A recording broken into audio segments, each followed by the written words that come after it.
Assalamualaikum warahmatullahi wabarakatuh. Perkenalkan, nama saya Siti Mufidah Salsabila dari kelas 3 RPA Manajemen NIM 21223051, mata kuliah Ekonomi Pembangunan. Di sini saya kelompok 1 ingin mempresentasikan bab 3, yaitu tentang teori pertumbuhan dan pembangunan ekonomi. Di sini ada pengelompokan teori. Menurut Deiman pada tahun 1961 mengidentifikasi ada 3 faktor utama yang mendorong perubahan teori dan paradigma pembangunan ekonomi dari masa ke masa. Yang pertama yaitu adanya perubahan ideologi, yang kedua adanya revolusi dan inovasi teknologi, ketiga adanya perubahan lingkungan internasional sebagai dampak globalisasi ekonomi yang berlangsung sangat intensif yang tercermin pada semakin terintegritasnya kegiatan ekonomi antar bangsa. Di sini juga ada mazhab historismus, dikenal sebagai pengajar paham nasionalisme baik dalam kehidupan ekonomi maupun dalam kehidupan masyarakat. Hal tersebut dikarenakan paham tersebut sudah tertanam begitu dalam, bahkan menjadi bagian dari masyarakat Jerman pada umumnya. Pola pemikiran mazhab historismus ini didasarkan atas perspektif sejarah terhadap masalah dan fenomena ekonomi. Gagasan-gagasan yang dikemukakan oleh penganut mazhab ini tidak lepas dari kondisi sosial ekonomi masyarakat Jerman pada abad ke-19. Menurut mazhab ini, fenomena ekonomi hanya dipandang sebagai sebuah bagian tertentu dari perjalanan sejarah suatu bangsa. Oleh karena itu, pemikiran ekonomi dan penelitian tentang masalah-masalah ekonomi harus berada dalam konteks perspektif sejarah, sehingga setiap kebijakan yang dihasilkan didasarkan atas realitas di dunia nyata, bukan berdasarkan atas pemikiran abstrak dan asumsi-asumsi yang terkadang kurang realistis. Para ahli sejarah membuktikan bahwa perkembangan ekonomi merupakan sebuah fenomena yang unik dan tidak berlaku secara universal. Oleh karena itu, anggapan tentang adanya hukum alam di bidang ekonomi sulit diterima oleh mazhab ini. Pemikiran mazhab ini mendominasi pemikiran ekonomi di Jerman selama abad ke-19 sampai awal abad ke-20. Kemudian di sini ada prinsip dan ajaran mazhab historismus. Ada 4 prinsip utama dan ajaran dari mazhab ini. Yang pertama, mazhab historismus menekankan pendekatan yang bersifat evolusioner pada ilmu ekonomi. Mazhab ini memusatkan pada perhatiannya pada pertumbuhan dan pembangunan secara kumulatif. Yang kedua, mazhab ini menekankan pentingnya peran pemerintah dalam perekonomian. Mazhab ini dikenal memiliki sifat nasionalisme yang begitu kental, sedangkan mazhab klasik dikenal dengan paham individualisme dan internasionalismenya.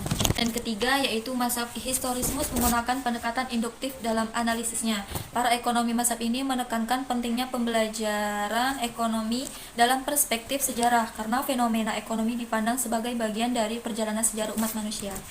Dan yang keempat, yaitu mazhab historismus memberikan dukungannya pada pandangan yang bersifat konservatif, analisis tentang sebuah motif di balik setiap tindakan-tindakan ekonomi dan konsekuensinya bagi masyarakat. Di sini poin pertama yaitu Friedrich List. Friedrich List lahir di Reutlingen, Württemberg, Jerman, tidak ingin mengikuti jejak sang ayah sebagai seorang pengrajin kulit yang sukses. Pada tahun 1824 sampai 1832, List merantau di Amerika Serikat dan mendalami ilmu jurnalistik. Ide-idenya tentang proteksionalisme mendapat sambutan yang hangat di Amerika Serikat. Pada masa itu, wilayah Jerman terbagi atas 30-an kerajaan kecil dan menengah, di mana masing-masing kerajaan tersebut mempunyai tarif yang berbeda-beda. Di mata List, hal tersebut merupakan sebuah hambatan dalam meraih pasar yang lebih luas bagi produk Jerman pada umumnya. Pokok pikiran List, sistem liberalisme yang laissez-faire tidak dapat menjamin alokasi sumber daya secara optimal. Perkembangan ekonomi menurut List tergantung pada peran pemerintah, dunia bisnis, dan lingkungan kebudayaan. Menurut List, perkembangan ekonomi hanya akan terjadi jika dalam masyarakat ada kebebasan, baik dalam berpolitik maupun dalam kehidupan sosial sehari-hari. List menegaskan bahwa negara harus melindungi kepentingan golongan lemah dalam masyarakat. Di sini pula List juga menyatakan bahwa perkembangan suatu masyarakat dapat ditinjau secara historis. Cara produksi suatu masyarakat ini mempunyai 5 tahap perkembangan ekonomi, yaitu 1. Tahap berburu yang merupakan ciri masyarakat primitif, di mana pada tahap ini masyarakat memenuhi kebutuhannya dari alam. Ekstraktif, yaitu tahap beternak atau pastoral, di mana pada tahap ini sudah ada kegiatan beternak namun masih bersifat nomaden atau berpindah-pindah dari satu tempat ke tempat lainnya. Ketiga yaitu tahap agraris, di mana pada tahap ini masyarakat mulai menetap dan bertani secara subsisten. Yang keempat yaitu kombinasi antara tahap bertani dan industri manufaktur dan perdagangan, di mana pola-pola industri manufaktur dan perdagangannya masih dalam bentuk yang sederhana. Yang kelima yaitu kombinasi antara tahap tani dan industri manufaktur dan perdagangan, di mana pola-pola industri manufaktur dan perdagangannya sudah dalam bentuk yang maju. Di sini poin kedua yaitu Bruno Hildebrand, yaitu merupakan seorang ekonom yang sangat aktif dalam bidang penelitian dan penulisan karya ilmiah. Sebagai kritiknya terhadap List, Hildebrand menyatakan bahwa perkembangan ekonomi bukan didasarkan pada cara produksi ataupun cara konsumsi, tetapi distribusi. Menurut Hildebrand, perkembangan ekonomi dapat dibagi menjadi 3 tahap, yaitu perekonomian barter, perekonomian uang, dan perekonomian kredit. Dan ketiga yaitu Karl Bucher, merupakan sintesa dari pendapat Lisa dan Hildebrand. Menurut Bucher, perkembangan ekonomi akan melalui 3 tahap, yaitu 1. Perekonomian subsisten, di mana produksi untuk keperluan sendiri. Yang kedua, perekonomian kota, di mana perdagangan sudah luas. Dan ketiga yaitu perekonomian nasional, di mana peran perdagangan menjadi semakin penting. Poin keempat yaitu White Whitman Rostow, lahir pada bulan Oktober tahun 1916 di New York, Amerika Serikat. Terlahir dari keluarga imigran Yahudi yang berasal dari Rusia. Rostow merupakan seorang pakar ekonomi dan politik terkemuka di Amerika Serikat pada tahun 1950 dan dinobatkan sebagai guru besar bidang sejarah ekonomi di Massachusetts Institute of Technology. Beberapa penghargaan yang sudah diterima Rostow. Ia wafat pada bulan Februari 2003 sebagai seorang Amerika. Di sini pula ada pokok pikiran Rostow. Menurut Rostow, pada tahun 1959, proses pembangunan ekonomi dapat dibedakan ke dalam 5 tahap, yaitu masyarakat tradisional, the traditional society, prasyarat untuk lepas landas menuju kedewasaan, dan masa konsumsi tinggi. Tetapi lebih dari itu, pembangunan ekonomi dapat pula diartikan sebagai suatu proses yang menyebabkan 1. Perubahan pada orientasi, perubahan pada pandangan masyarakat mengenai jumlah anak dalam keluarga. Dan ketiga, perubahan pada kegiatan investasi masyarakat dari yang melakukan investasi yang tidak produktif menjadi investasi yang produktif. Keempat, yaitu perubahan pada sikap hidup dan adat istiadat yang kurang merangsang pembangunan ekonomi. Misalnya perubahan sikap yang semula kurang menghargai waktu, kurang menghargai prestasi, peluang, dan sebagainya. Di sini ada masyarakat tradisional. Ciri ekonomi yang utama dari masyarakat tradisional adalah suatu masyarakat yang fungsi produksi yang masih terbatas. Hal tersebut yang ditandai dengan cara produksi yang masih primitif dan cara hidup masyarakat yang masih dipengaruhi oleh nilai-nilai tradisional atau adat istiadat namanya. Dan kebiasaan yang terkadang kurang rasional, misalnya pembangunan monumen atau upacara keagamaan yang berlebihan, perang atau biaya perkawinan dan penguburan yang sangat mahal, dan bergaya hidup mewah yang dilakukan para penguasa tanah. Assalamualaikum warahmatullahi wabarakatuh. Perkenalkan, nama saya Barasandu, NIM 2112123023. Baiklah, di sini saya akan melanjutkan presentasi dari teman saya, yaitu mengenai materi mazhab klasik. Mazhab klasik ialah mazhab yang mendefinisikan kebutuhan manusia akan terpenuhi dengan cara yang paling baik, bila mana sumber-sumber daya produksi digunakan secara efisien. Selain itu, bila hasil produksi berupa barang dan jasa dijual di pasaran melalui persaingan yang bebas. Di antara para ekonom klasik, Adam Smith dan David Ricardo lah yang telah meletakkan landasan bagi perkembangan pemikiran ekonomi selanjutnya. Beberapa tokoh dari aliran klasik lainnya adalah Jean-Baptiste Say, Jeremy Bentham, John Stuart Mill, dan Thomas Robert Malthus. Meskipun seringkali terjadi silang pendapat mengenai satu pokok permasalahan, namun pada dasarnya, para ekonom mazhab ini mempunyai beberapa persepsi yang sama mengenai tatanan ekonomi masyarakat, yaitu kebijakan pasar bebas atau laissez-faire merupakan jiwa bagi suatu perekonomian. Yang kedua, kegiatan ekonomi yang dilakukan atas dasar mekanisme pasar akan jauh lebih bermanfaat bagi masyarakat secara keseluruhan daripada jika ada campur tangan pemerintah di dalamnya. Dan yang ketiga, nilai dan harga barang, tingkat upah, tingkat sewa, tanah, dan tingkat laba ditentukan oleh mekanisme tarik-menarik antara permintaan dan penawaran di pasar. Menurut pandangan klasik, ada 3 syarat mutlak yang diperlukan guna mencapai keserasian dalam kehidupan ekonomi dan kesejahteraan umum, yaitu spesialisasi, efisiensi, dan pasar bebas. Adam Smith. Adam Smith merupakan ahli ekonomi yang pertama kali mengemukakan kebijaksanaan laissez-faire dan merupakan ahli ekonomi yang banyak berfokus pada permasalahan pembangunan. Dalam bukunya An Inquiry into the Natural and Cost of the Wealth of Nation, ia mengemukakan tentang proses pertumbuhan ekonomi dalam jangka panjang yang sistematis. Inti dari proses pertumbuhan ekonomi menurut Adam Smith dibagi menjadi dua aspek utama, yaitu pertumbuhan output total dan pertumbuhan penduduk. Sistem produksi nasional suatu negara terdiri dari 3 unsur pokok, yaitu yang pertama sumber daya alam atau faktor produksi tanah, dan yang kedua sumber daya manusia atau jumlah penduduk, dan yang ketiga adalah stok modal yang terbatas. Sumber daya alam merupakan faktor pembatas atau batas atas dari pertumbuhan ekonomi. Selama sumber daya alam belum sepenuhnya dimanfaatkan, maka yang memegang peranan penting dalam pertumbuhan ekonomi adalah sumber daya manusia atau tenaga kerja dan stok kapital. Namun jika sumber daya alam telah dimanfaatkan sepenuhnya atau dieksploitir, atau dengan kata lain batas atas daya dukung sumber daya alam telah dicapai, maka pertumbuhan ekonomi akan berhenti. Sumber daya manusia atau jumlah penduduk dianggap mempunyai peranan yang pasif di dalamnya. Pertumbuhan output, artinya jumlah penduduk akan menyesuaikan diri dengan kebutuhan tenaga kerja di suatu masyarakat. Berapapun tenaga kerja yang dibutuhkan akan dapat terpenuhi. Dengan demikian, faktor tenaga kerja bukan kendala di dalam proses produksi nasional. Faktor kapital merupakan faktor yang aktif dalam pertumbuhan ekonomi. Oleh karena itu, akumulasi kapital sangat berperanan dalam proses pertumbuhan ekonomi. Yang kedua, pertumbuhan penduduk. Mengenai peranan penduduk dalam pembangunan ekonomi, Adam Smith berpendapat bahwa perkembangan penduduk akan mendorong pembangunan ekonomi. Penduduk yang bertambah akan memperluas pasar, maka akan meningkatkan spesialisasi dalam perekonomian tersebut. Perkembangan spesialisasi dan pembagian kerja akan mempercepat proses pembangunan ekonomi, karena adanya spesialisasi akan meningkatkan produktivitas tenaga kerja dan mendorong perkembangan teknologi. Sukirno tahun 2010. David Ricardo.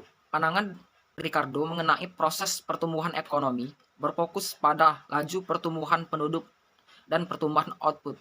Selain itu, Ricardo juga mengungkapkan adanya keterbatasan faktor produksi tanah yang bersifat tetap sehingga akan menghambat proses pertumbuhan ekonomi. The Law of Diminishing Return. Proses pertumbuhan ekonomi menurut David Ricardo dalam Sukirno tahun 2010 yaitu, pada permulaannya, jumlah penduduk rendah dan kekayaan alam masih melimpah sehingga para pengusaha memperoleh keuntungan yang tinggi. Karena pembentukan modal tergantung pada keuntungan, maka laba yang tinggi tersebut akan diikuti dengan pembentukan modal yang tinggi pula. Pada tahap ini, maka akan terjadi kenaikan produksi dan peningkatan permintaan tenaga kerja. Pada tahapan kedua, karena jumlah tenaga kerja dipekerjakan bertambah, maka upah akan naik dan kenaikan upah tersebut akan mendorong pertambahan penduduk.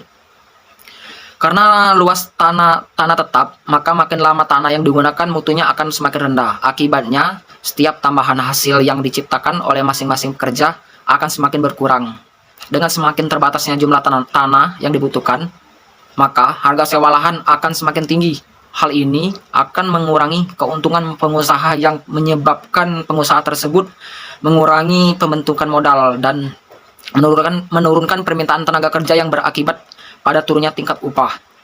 Tahap ketiga ditandai dengan menurunnya tingkat upah dan pada akhirnya akan berada pada tingkat minimal.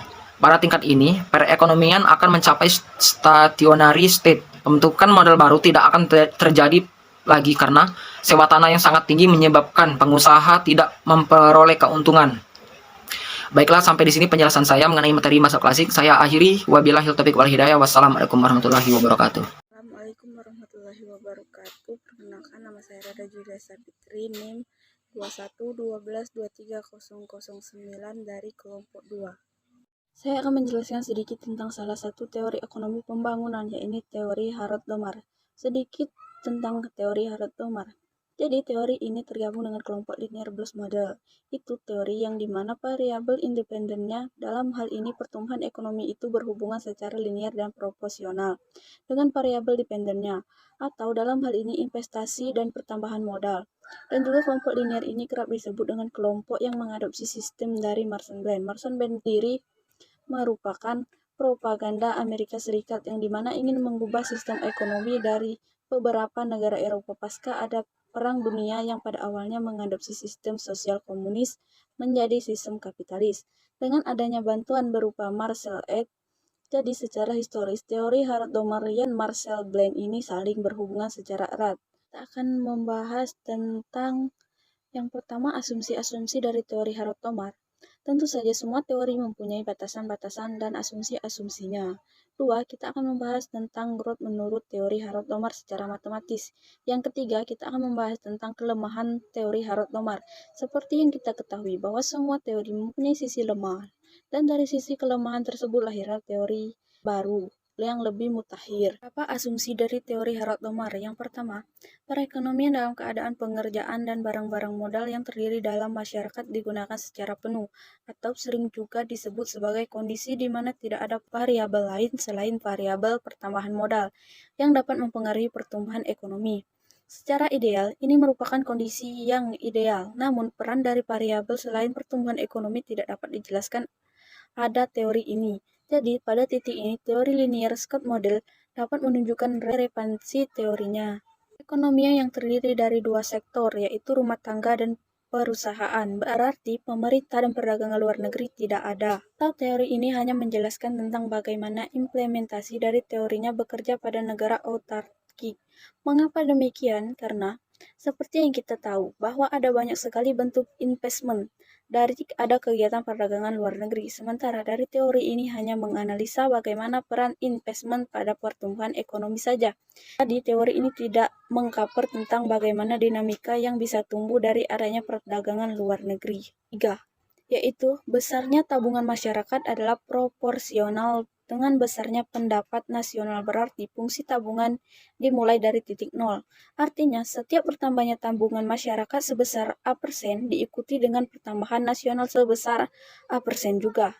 Yang keempat, kecenderungan untuk menabung atau marginal propensity to save besarnya tetap. Demikian juga rasio antara modal output atau capital ratio dan rasio pertambahan modal output atau incremental capital output ratio. Kemudian, setiap perekonomian dapat menyisihkan suatu proporsi tertentu dari pendapatan nasional jika hanya untuk menggantikan barang-barang modal atau gedung-gedung, peralatan dan material yang rusak. Namun demikian, untuk menumbuhkan perekonomian tersebut diperlukan investasi-investasi baru sebagai tambahan stok modal. Seperti yang kita tahu bahwa semua kapital, baik fleksibel kapital maupun financial kapital, itu akan mengalami depresiasi seiring berjalannya waktu. Dan di sini peran investasi sebagai penyeimbang dari adanya depresiasi tersebut yang kemudian akan menyeimbangkan kondisi antara depresiasi dan kondisi antara investasi, dan dalam kondisi itulah akan dilahirkan kondisi yang dimana stage. Kemudian, bagaimana teori Harrod-Domar secara matematis? Jadi penurunan teori cukup sederhana dan tidak terlalu kompleks. Bagaimana teori Harrod-Domar secara matematis? Jadi penurunan teori cukup sederhana dan tidak terlalu kompleks. Pertama, kita awali dengan tabungan S. S atau saving atau tabungan nasional merupakan saving rate dikali dengan output atau proporsi besar. Proporsi dari tabungan nasional adalah total the output dikali output. Yang kedua, investasi dapat ditulis dengan persamaan I atau investasi sama dengan delta K atau pertambahan kapital. Delta K sama dengan K kapital dikali delta Y. Terakhir, dengan nasional neto atau S harus sama dengan investasi neto atau I. Maka persamaannya adalah S sama dengan I. Kemudian kita turunkan dengan rulut persamaan yang telah kita turunkan sebelumnya. S atau sama dengan shipping dikali output sama dengan K dikali delta Y sama dengan delta K sama dengan I. Atau S dikali Y sama dengan K dikali delta Y. Akhirnya kita mendapatkan persamaan delta Y per Y atau economic cost sama dengan S atau saving rate per K atau incremental output ratio. Jadi pertumbuhan itu berbanding lurus dengan shaping ratio dan perbandingan terbalik dengan incremental output ratio. Artinya, semakin besar shaping rate akan semakin tinggi pula pertumbuhan. Dan semakin besar incremental output capital, output ratio, maka akan semakin rendah tingkat pertumbuhan ekonomi. Kelemahan teori Harrod-Domar. 1. MPS dan Accord yang konstan, padahal kenyataannya kedua hal tersebut dapat berubah dalam jangka panjang. 2. Mengabaikan perubahan harga-harga, padahal perubahan harga selalu terjadi setiap waktu. Jadi asumsi teori Harrod-Domar ini menggunakan natural growth dan tidak menggunakan real growth atau growth yang telah di-adjust dengan inflation. 3. Suku bunga yang diasumsikan tidak berubah. Kelemahan yang lain yaitu mengenai relevansinya terhadap negara-negara berkembang, karena seperti yang kita tahu bahwasannya negara-negara berkembang itu tidak terlalu menitik beratkan pertumbuhan pada pertambahan modal dan investasi. Jadi teori ini tidak terlalu relevan untuk negara-negara yang punya saving rate dan pertambahan modal yang tidak terlalu tinggi. Assalamualaikum warahmatullahi wabarakatuh. Perkenalkan, nama saya Radika Antasari, NIM 211222301 dari kelompok 2. Baiklah, di sini saya akan menjelaskan tentang teori pertumbuhan ekonomi neoklasik. Solow Swan. Robert Solow, pemenang Nobel Ekonomi 1987, lahir di Brooklyn, New York, Amerika Serikat pada tahun 1924, anak pertama dari 3 bersaudara. Pada tahun 1940, Solow belajar sosiologi dan antropologi di Harvard College. Pada akhir tahun 1942, dia meninggalkan bangku kuliahnya dan bergabung dengan Angkatan Perang AS sampai Perang Dunia Kedua usai. Pada akhir tahun 1945, dia kembali melanjutkan studinya di Harvard dan menjadi asisten peneliti dari Vasily Leontief. Pada tahun 1949, setelah menyelesaikan program doktornya, dia mengajar statistik dan ekonometri di MIT. Studi dan pemikiran Solow difokuskan pada 3 bidang kajian, yaitu ketenagakerjaan, pertumbuhan ekonomi, dan teori modal. Pokok pikirannya tertuang dalam tulisannya yang berjudul A Contribution to the Theory of Economic Growth dalam The Quarterly Journal of Economics pada Februari 1956. Model pertumbuhan ekonomi Solow ini kemudian dikenal sebagai model pertumbuhan neoklasik. Sementara itu, pasangan Solow yaitu Trevor Winchester Swan lahir pada tahun 1918 di Australia. Swan merupakan salah satu ekonom terbesar Australia dari Australian National University. Swan dikenal luas oleh publik sebagai pionir dalam macroeconomic modeling dan juga berkat kontribusinya pada model pertumbuhan neoklasik. Pokok pikiran Swan tentang teori pertumbuhan ini dituangkan dalam tulisannya yang berjudul Economic Growth and Capital Accumulation dalam Economic Record, November 1956. Swan lulus University of Sydney pada tahun 1939. Dari tahun 1950-an sampai tahun 1983, Swan menjalani karirnya di Australia National University sebagai seorang guru besar ilmu ekonomi dan wafat pada tahun 1989. Pokok pikiran Solow Swan.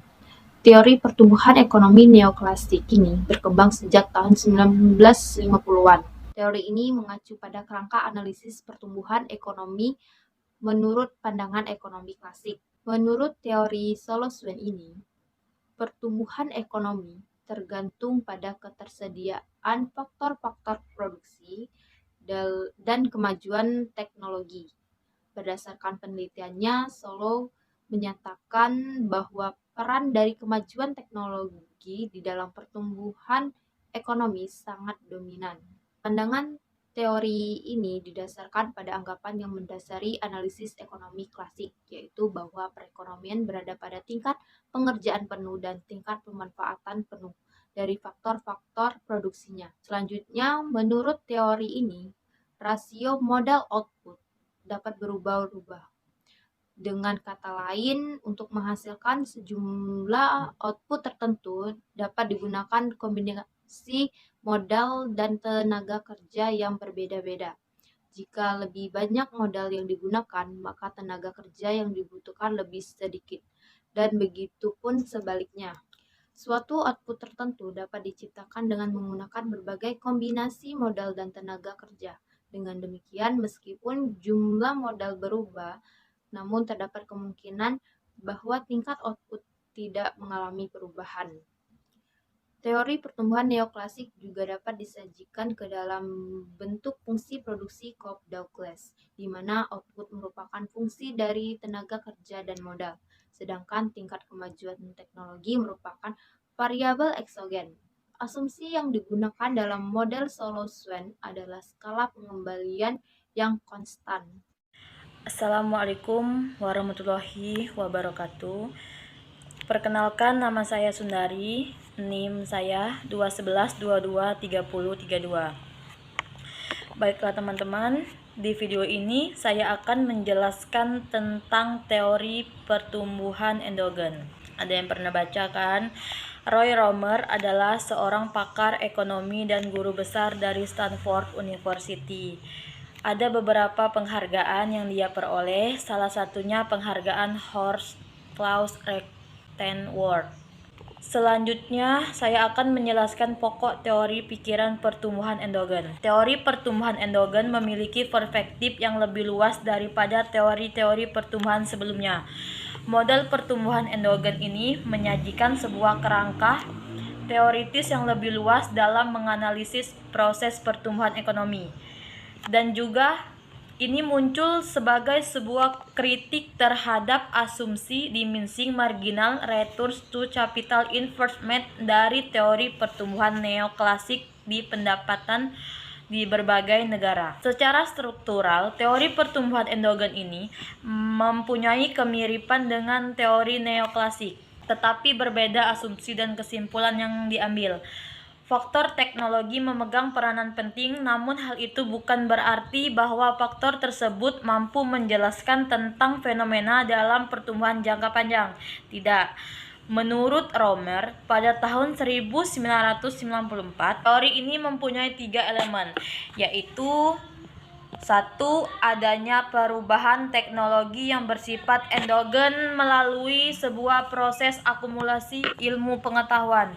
Yang kedua, adanya pencipta ide-ide baru oleh perusahaan sebagai akibat dari mekanisme luberan pengetahuan.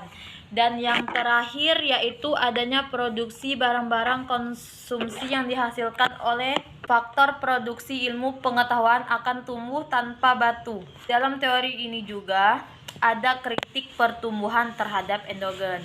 Seperti yang kita ketahui, teori ini tidak terlepas dari kritik dan kelemahan. Salah satu kelemahannya adalah bahwa teori ini masih menggunakan beberapa asumsi teori klasik yang terbukti tidak cocok untuk diterapkan di negara sedang berkembang. Sebagai contoh, teori ini mengasumsikan hanya ada satu sektor produksi, atau dengan kata lain, semua sektor dianggap simetris. Ada juga 3 fakta menarik ya teman-teman tentang ilmu pengetahuan ini, yaitu 1. Merupakan barang publik, namun banyak penelitian yang dilakukan perusahaan dengan motif mencari laba. Yang kedua, kemajuan pengetahuan akan selalu membawa dampak positif bagi perusahaan. Adanya inovasi juga dapat lebih mendekatkan perusahaan dengan konsumennya. Inovasi juga dapat membuat suatu perusahaan lebih memiliki daya tahan terhadap represi pasar.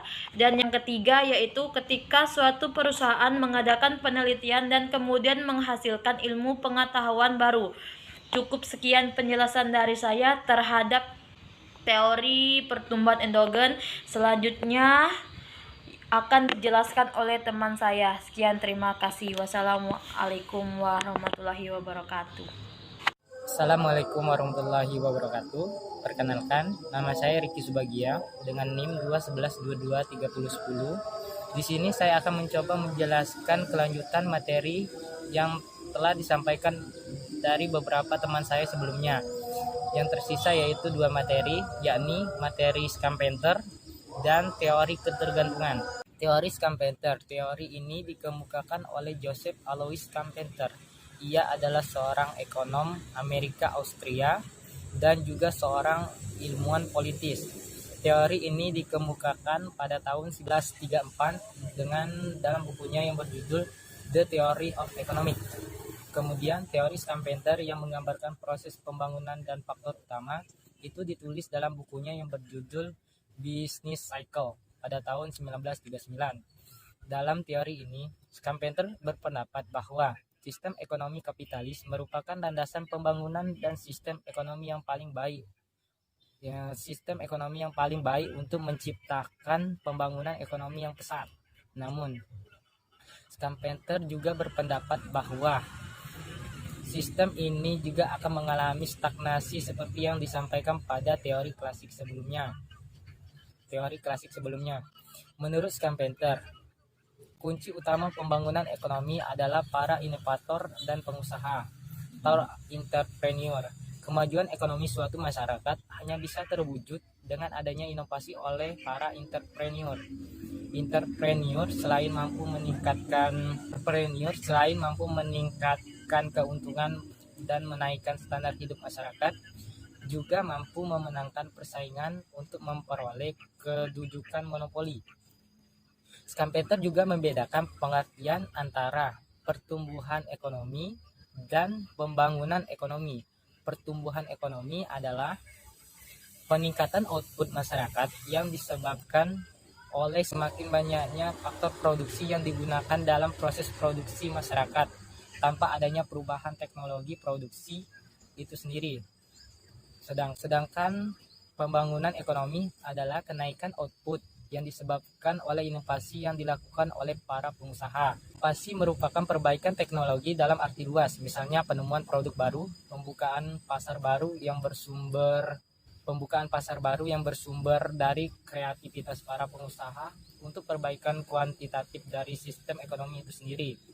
Ada 3 hal yang ditimbulkan dari inovasi, yaitu pertama, diperkenalkannya teknologi baru. Kedua, itu menimbulkan keuntungan lebih yang merupakan sumber dana penting akumulasi modal. Dan yang terakhir adalah timbulnya proses peniruan atau imitasi dari pengusaha-pengusaha lain. Baik, selanjutnya yaitu materi ketergantungan. Teori ketergantungan ini atau dependensia teori, pertama kali teori ini berkembang di Amerika Latin pada tahun 1960 oleh Paul Baran. Teori ini menjelaskan bagaimana suatu negara terpinggir sangatlah bergantung perekonomiannya dengan negara pertama atau negara inti. Ketika negara terpinggir menjalin suatu hubungan kerjasama dengan negara inti, hubungan ini akan membentuk suatu ketergantungan. Negara inti dapat berkembang mandiri, sementara negara terpinggir sangatlah bergantung pada perkembangan negara inti itu sendiri. Hal ini dapat berdampak positif maupun dampak negatif untuk perkembangan negara mereka. Menurut teori ketergantungan, posisi negara terpinggir terkena dampak ekonomi global adalah sumber utamanya, yaitu keterbelakangan. Di pasar global, negara-negara terpinggir ini biasanya menjual tenaga kerja murah dan pasokan barang mentah. Yang selanjutnya sumber daya ini dijadikan barang jadi dengan harga jual tinggi oleh negara inti dan negara maju tadi. Negara-negara keterbelakangan akhirnya membayar lebih untuk mendapatkan barang jadi tersebut. Hal ini tentunya menguras modal yang seharusnya dapat digunakan untuk meningkatkan potensi mereka sendiri. Andre Gander Frank dalam The Moment of Underdevelopment pada tahun 1972 mengajukan 4 hipotesis, yaitu pertama, dalam struktur hubungannya, negara-negara ekonomi pusat akan berkembang pesat, sedangkan negara-negara pinggiran akan semakin terpuruk dengan keterbelakangannya. Yang kedua, negara-negara miskin yang menjadi satelit bagi negara-negara maju dapat mengalami perkembangan ekonomi apabila mereka terbebas dari ikatan kapitalisme dunia. Yang ketiga, sebagian besar dari negara-negara pada masa sekarang yang dikelompokkan sebagai negara dengan status keterbelakangan adalah negara-negara pada masa lampau mempunyai hubungan yang erat dengan sistem kapitalisme dunia. Dan yang keempat, pertumbuhan pesat pada kawasan latifundia merupakan hasil langsung dari dinamika dalam negeri dari negara tersebut. Kritik terhadap teori ketergantungan. Teori ketergantungan ini mempunyai 2 kelemahan mendasar, yaitu Yang pertama yaitu ketidakmampuannya teori ini dalam memberikan solusi bagaimana negara-negara tersebut dapat terlepas dari jerat keterbelakangannya yang ada. Yang kedua yaitu teori ini mengabaikan faktor-faktor internal seperti struktur ekonomi, sosial budaya, dan perilaku masyarakat sebagai penyebab keterbelakangan negara yang sedang berkembang.